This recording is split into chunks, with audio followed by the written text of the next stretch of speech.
ഇന്നത്തെ വീഡിയോയിൽ നമ്മൾ ഇന്ത്യയുമായിട്ട് ബന്ധപ്പെട്ട വിഷയത്തിൽ നിന്ന് തന്നെയാണ് നമ്മൾ തുടങ്ങുന്നത്.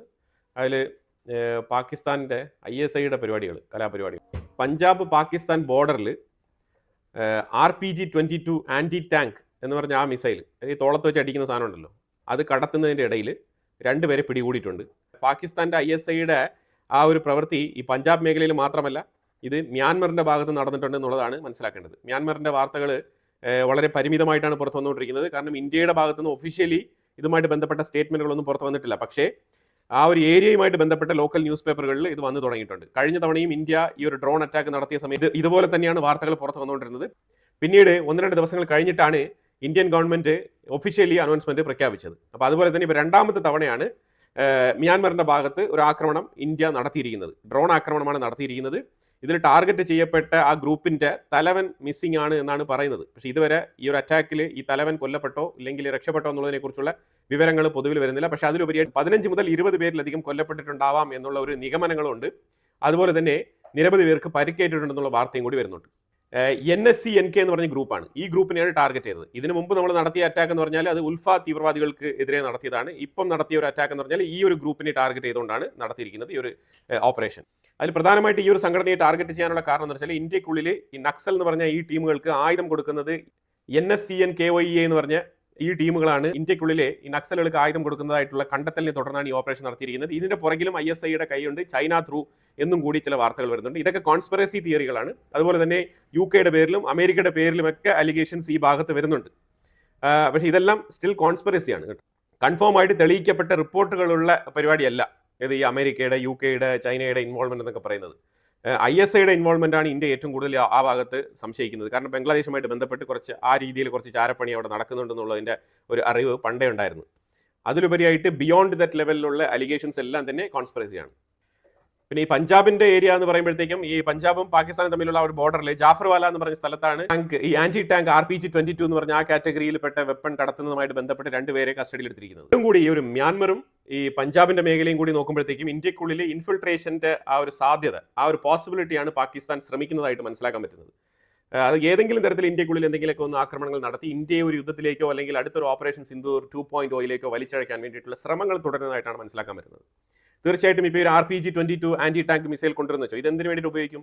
ഇത് നമ്മളുടെ മിലിറ്ററി വാഹനങ്ങൾ, നമ്മളുടെ ബോർഡർ സെക്യൂരിറ്റി ഫോഴ്സുകൾ സഞ്ചരിക്കുന്ന സെക്യൂരിറ്റി വാഹനങ്ങളൊക്കെ കടന്നു പോകുന്ന സമയത്ത് ഒളിച്ചും പാത്തും ഇരുന്ന് അതിനെ അറ്റാക്ക് നടത്താൻ പറ്റുന്ന രീതിയിലുള്ള RPG-22 ആണ് ഇവർ കടത്താൻ ശ്രമിച്ചത്.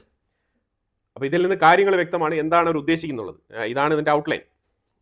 അതുപോലെ ഇന്ത്യയുടെ ഫാൽക്കൺ ഷിപ്പ്, ഇത് ഇന്ത്യയുടെ ഫാൽക്കൺ ഷിപ്പാണ്. അതിൻ്റെ ഇമേജാണ് ഇവിടെ കാണിച്ചിരിക്കുന്നത്. ഈ ഫാൽക്കൺ ഷിപ്പ് LPG, ഇറാനിൽ നിന്നുള്ള LPG ഇന്ത്യയിലേക്ക് ട്രാൻസ്പോർട്ട് ചെയ്യുന്നതിൻ്റെ ഇടയിൽ യമൻ്റെ, അതായത് ഹൂത്തികളുടെ ആ സ്പോട്ട് കടന്നു വരുന്ന ടൈമിൽ അറ്റാക്ക് നേരിട്ടിട്ടുണ്ട്. ഉണ്ടായിരുന്നതിൻ്റെ ഉള്ളിൽ ആ ക്രൂ മെമ്പേഴ്സിനെ എല്ലാം രക്ഷപ്പെടുത്തിയിട്ടുണ്ട്.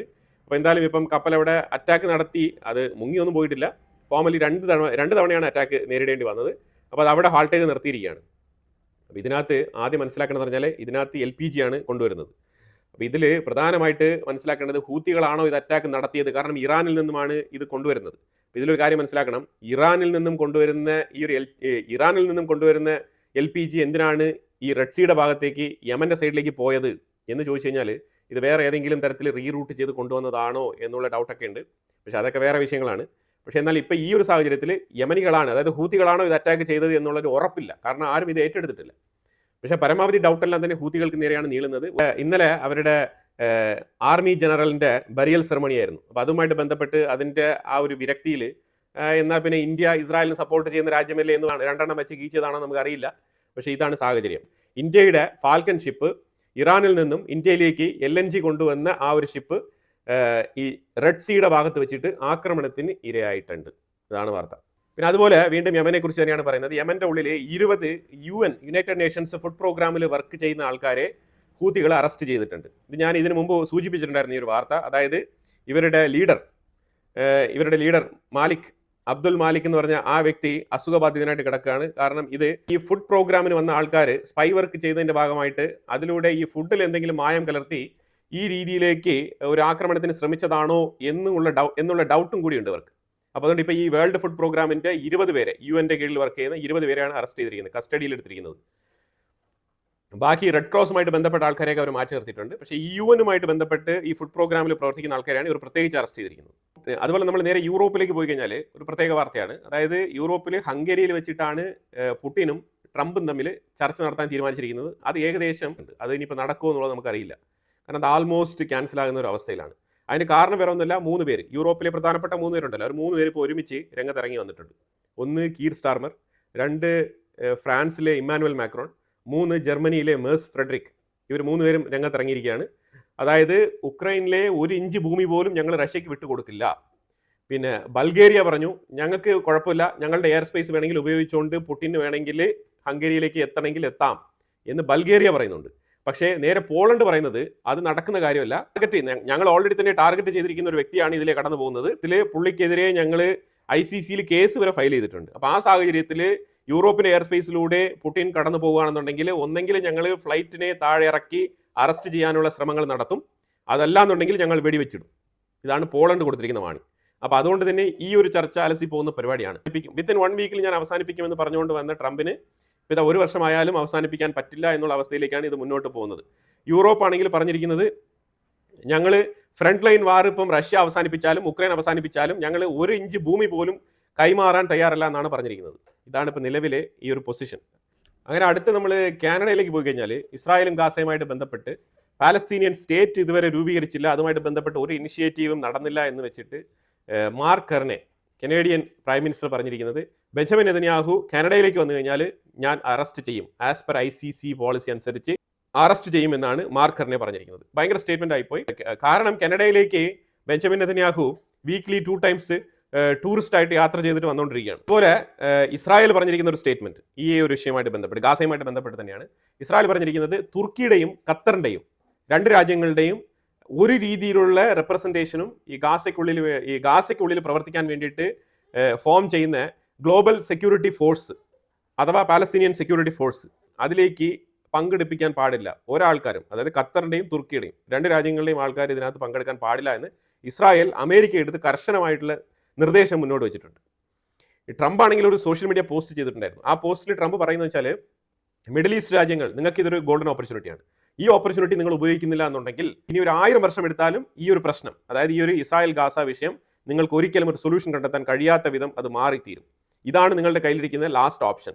ഈ ഓപ്ഷൻ നിങ്ങൾ എന്താണ് ചെയ്യുന്നത് പറഞ്ഞാൽ നിങ്ങൾ നിങ്ങളുടേതായിട്ടുള്ള ഒരു ഫോഴ്സ് രൂപീകരിച്ച് ഗാസയ്ക്കുള്ളിൽ ചെന്ന് ഹമാസിനെ ന്യൂട്രലൈസ് ചെയ്യുക.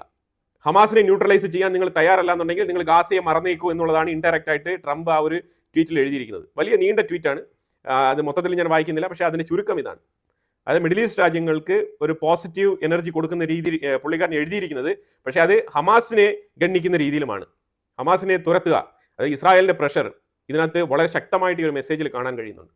അതുപോലെ ഇന്ത്യയാണെങ്കിൽ പുതുതായിട്ട് എഗ്രിമെൻറ്റ് വെക്കുന്ന എല്ലാ രാജ്യങ്ങളുടെ അടുത്തും, അതായത് ട്രേഡ് എഗ്രിമെൻറ്റ് വെക്കുന്ന മിക്കവാറും രാജ്യങ്ങളുടെ അടുത്ത് എല്ലാം തന്നെ ആ എഗ്രിമെൻറ്റിൽ ഒരു പോയിന്റ് എഴുതി ചേർത്തിട്ടുണ്ട്. അതായത് $US അല്ലാതെ നിങ്ങളുടെ രാജ്യത്തിൻ്റെ കറൻസിയിലോ അല്ലെങ്കിൽ ഞങ്ങളുടെ രാജ്യത്തിൻ്റെ കറൻസിയിലോ, the buyer and seller or seller or buyer, ഈ എഗ്രിമെൻറ്റിൽ ഉൾപ്പെട്ടിരിക്കുന്ന 2 രാജ്യങ്ങൾ തമ്മിൽ മ്യൂച്വലായിട്ട് അങ്ങോട്ടും ഇങ്ങോട്ടും അവരുടേതായിട്ടുള്ള കറൻസിയിൽ ട്രേഡ് ചെയ്യാൻ ഇന്ത്യക്ക് താല്പര്യമുണ്ട് എന്നുള്ളത് എല്ലാ എഗ്രിമെൻറ്റുകളിലും ഇപ്പോൾ നിലവിൽ ഒരു 6-7 മാസം കൊണ്ട് നടക്കുന്ന എല്ലാ എഗ്രിമെൻറ്റുകളിലും മാൻഡേറ്ററി ആയിട്ട് ഇത് എഴുതി ചേർക്കുകയാണ്.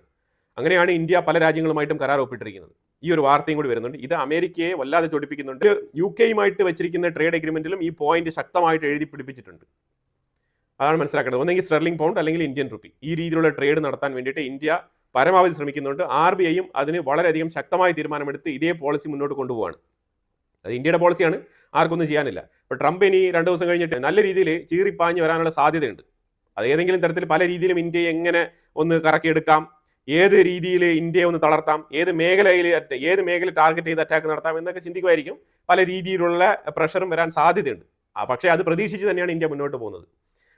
അപ്പോൾ ഇന്ത്യ ശരിക്കും അമേരിക്കയിലേക്കുള്ള കയറ്റുമതി കുത്തനെ കുറച്ചിട്ടുണ്ട്. അതായത് ഇന്ത്യയിൽ നിന്നുള്ള ഡയറക്റ്റ് കയറ്റുമതിയാണ് കുറച്ചിരിക്കുന്നത്. ബാക്കിയുള്ള മറ്റുള്ള രാജ്യങ്ങളുമായിട്ട് ബന്ധപ്പെട്ട് ഇന്ത്യ പല രീതിയിൽ കയറ്റുമതി ചെയ്യുന്നുണ്ട്. അത് വേറെ സംഭവങ്ങളാണ്. അതൊക്കെ ആ അമേരിക്കൻ കമ്പനികൾ അവരുടെ ബ്രാഞ്ച് കമ്പനികൾ വഴി, അവരുടെ ബ്രാഞ്ച് ഓഫീസുകൾ വഴി പല രാജ്യങ്ങളിൽ നിന്നാണ് ഇപ്പോൾ ഓർഡർ ഇന്ത്യക്കുള്ളിൽ വരുന്നത്. അപ്പോൾ അതുകൊണ്ട് നമുക്ക് അതുമായിട്ട് ബന്ധപ്പെട്ട് ഇന്ത്യയും അമേരിക്കയും തമ്മിൽ ട്രേഡ് വോളിയം കുറഞ്ഞിട്ടുണ്ടെന്ന് പറഞ്ഞിട്ട് ദുഃഖിക്കേണ്ട ആവശ്യമൊന്നുമില്ല. അത് ഇന്ത്യ മനഃപൂർവ്വം കുറയ്ക്കുന്നതാണ്. കാരണം ഞാനും നീയും തമ്മിൽ ഡയറക്റ്റായിട്ട് ബന്ധമുണ്ടെങ്കിലല്ലേ നിനക്ക് ഇത്രമാത്രം ഒരു ട്രേഡ് ഡെഫിസിറ്റ് എന്നൊക്കെ പറഞ്ഞുകൊണ്ട് ചൊടി വരുന്നത്. അപ്പോൾ എനിക്ക് എന്താണ് ചെയ്യേണ്ടത് ഞാൻ ചെയ്തോളാം. എനിക്ക് കിട്ടേണ്ട വരുമാനം കിട്ടിക്കോളും എന്നുള്ള രീതിയിൽ ഇന്ത്യ ബ്രില്യൻ്റ് ആയിട്ടാണ് പ്ലേ നടത്തിക്കൊണ്ടിരിക്കുന്നത്. എനിവേ ട്രംപ് എന്തായാലും ഇപ്പോൾ ഈ ഒരു ഡോളറുമായിട്ട് ബന്ധപ്പെട്ട വിഷയത്തിലേക്ക് ഇന്ത്യയുടെ ഓൺ കറൻസി ഉപയോഗിക്കുന്നതിൽ ദേഷ്യപ്പെടാം, എന്തും ചെയ്യാം. പക്ഷേ നമ്മൾ ബദൽ കറൻസിയല്ല ഉപയോഗിക്കുന്നത്, നമ്മൾ നമ്മുടെ കറൻസിയാണ് ഉപയോഗിക്കാൻ ആവശ്യപ്പെടുന്നത്. അത് നമ്മളുടെ ഫണ്ടമെന്റൽ റൈറ്റ് ആണ്. അപ്പോൾ അതിനകത്ത് മനസ്സിനകത്ത് ട്രംപിന് എന്തെങ്കിലുമൊക്കെ വിചാരങ്ങൾ തോന്നാം, പക്ഷേ പബ്ലിക്കലി ഈ ഒരു വിഷയവുമായിട്ട് ബന്ധപ്പെട്ട് ഒന്നും പറഞ്ഞുകൊണ്ട് വരാൻ പറ്റത്തില്ല. പക്ഷേ ട്രംപ് ആയതുകൊണ്ട് എന്ത് വേണമെങ്കിലും വിളിച്ച് പറയും. പക്ഷേ അത് ലീഗലി അത് ഒരു അർത്ഥവത്തായിട്ടുള്ള ഒരു സ്റ്റേറ്റ്മെന്റ് ആയിട്ട് ഒരിക്കലും അംഗീകരിക്കപ്പെടില്ല. കാരണം നമ്മുടെ കറൻസിയാണ്, നമ്മൾ എന്തും പറയും. ഡോളറിനെ വിനിമയ കറൻസി ആയിട്ട് ഉയർത്തിക്കൊണ്ടുവരാൻ അമേരിക്കയ്ക്ക് മിടുക്കുണ്ടെങ്കിൽ നമ്മുടെ കറൻസിയും നമ്മൾ പ്രോത്സാഹിപ്പിക്കേണ്ട ചുമതല നമുക്ക് തന്നെയാണ്. നമ്മുടെ കറൻസിയെ നമ്മൾ പ്രോത്സാഹിപ്പിക്കുന്നതിൽ പിന്നെ ആരാണ് പ്രോത്സാഹിപ്പിക്കാൻ പോകുന്നത്? അതുകൊണ്ട് തന്നെയാണ് ബുദ്ധിപരമായിട്ട് നമ്മൾ അമേരിക്കയുമായിട്ടുള്ള ട്രേഡ് ഡൈവേഴ്സിഫൈ ചെയ്ത് മറ്റുള്ള രാജ്യങ്ങൾ വഴി ചെയ്യാൻ തീരുമാനിച്ചിരിക്കുന്നത്.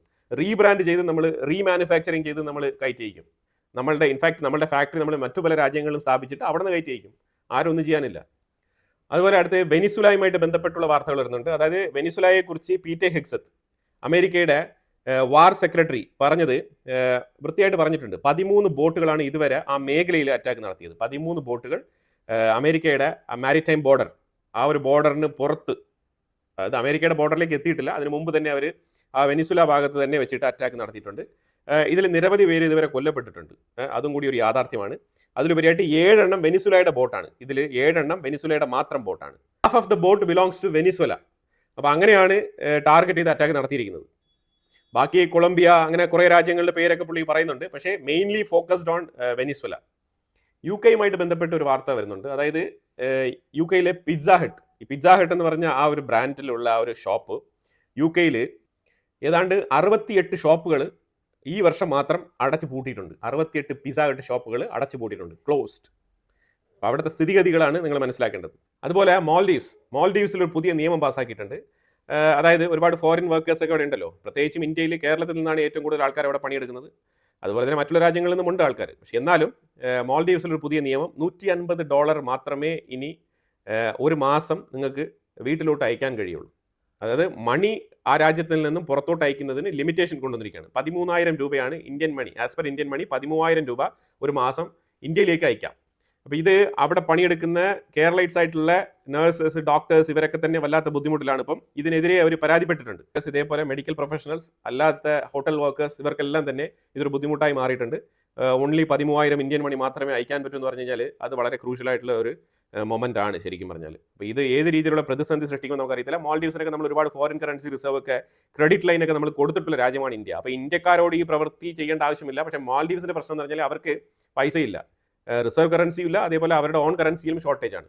അപ്പോൾ നമ്മൾ എത്രമാത്രം അങ്ങോട്ട് ഹെൽപ്പ് ചെയ്താൽ തന്നെയും അവർക്ക് ഈ രീതിയിലുള്ള പോളിസികളൊക്കെ ഇംപ്ലിമെന്റ് ചെയ്താൽ മാത്രമേ അവിടെ പിടിച്ചു നിൽക്കാൻ പറ്റൂ എന്നുള്ള ഒരു അവസ്ഥയാണ് ഇപ്പോൾ നിലനിൽക്കുന്നത്. കാരണം ബഡ്ജറ്റ് ഷോർട്ടേജ്. ഈ ബഡ്ജറ്റ് ഷോർട്ടേജ് നികത്താൻ വേണ്ടിയാണ് അവരിങ്ങനെ ലിമിറ്റേഷൻസ് ഒക്കെ സെറ്റ് ചെയ്യുന്നത്. ഇനിയിപ്പോൾ ബാങ്ക് വിഡ്രോവലിനും അവർ ലിമിറ്റേഷൻ സെറ്റ് ചെയ്യും. ബാങ്ക് ഇത്ര, അതായത് ഒരു ദിവസം നിങ്ങൾക്ക് ഇത്ര രൂപയെ വിഡ്രോ ചെയ്യാൻ പറ്റും എന്നുള്ള ലിമിറ്റേഷൻസ് ഒക്കെ കൊണ്ടുവരാനുള്ള സാധ്യതയുണ്ട്. അങ്ങനെയാണെങ്കിൽ രാജ്യത്തിന്റെ ഉള്ളിലുള്ള ഇന്റർണൽ GDP-യിൽ വളരെയധികം കുറവ് രേഖപ്പെടുത്താനുള്ള സാധ്യതയുണ്ട്. മാൽഡീവ്സിന്റെ പോക്ക് ശരിയല്ല. ഈ മാൽഡീവ്സിൽ ആന്റി ഇന്ത്യ പ്രൊട്ടസ്റ്റ് ഒക്കെ കൊണ്ടുവന്ന് ഭയങ്കരമായിട്ട് ടീഷർട്ടൊക്കെ അടിച്ചിട്ടുകൊണ്ട് ഇന്ത്യയൊക്കെ വെല്ലുവിളിച്ചുകൊണ്ട് പദവിയിൽ വന്നിരിക്കുന്ന ആളാണ് മാൽഡീവിയൻ പ്രസിഡന്റ് മുഹമ്മദ് മൊയ്സു. ആ രാജ്യത്തിനെ മുന്നോട്ട് നയിക്കാൻ പറ്റാത്ത അവസ്ഥയിൽ കിടന്ന് വെപ്രാളപ്പെടുന്ന ആ ഒരു മൊയ്സുവിനെയാണ് ഇന്ന് കാണാൻ കഴിയുന്നത്. ഇനിയിപ്പോൾ തീർച്ചയായിട്ടും വേറെ ആരുമില്ല, ഇന്ത്യക്കുള്ളിൽ തന്നെ വരേണ്ടി വരും. ഇനി ഇന്ത്യക്കകത്ത് വന്ന് ഇനിയിപ്പം എന്തെങ്കിലുമൊക്കെ ചോദിച്ച് ഇനി ഇവിടെ നമ്മൾ തന്നെ ഇനി ക്രെഡിറ്റും അതൊക്കെ കൊടുത്ത് അവരെ നന്നാക്കി വിടേണ്ടി വരും. ഇന്ത്യ ഗവൺമെൻറ് ഇത് ചെയ്യുകയും ചെയ്യും. കാരണം ഇതിൻ്റെ മുൻകാല ചരിത്രങ്ങൾ അങ്ങനെയാണ്. അപ്പോൾ എന്തായാലും കുറേ സമഗ്രമായ വിഷയങ്ങളാണ് നമ്മൾ വീഡിയോയിൽ പങ്കുവച്ചത്. ഇതിനെക്കുറിച്ചുള്ള അഭിപ്രായങ്ങൾ കമന്റ് ബോക്സിൽ രേഖപ്പെടുത്തുക. കൂടുതൽ വാർത്തകളുമായിട്ട് അടുത്ത വീഡിയോയിൽ വരാം. Thank you so much.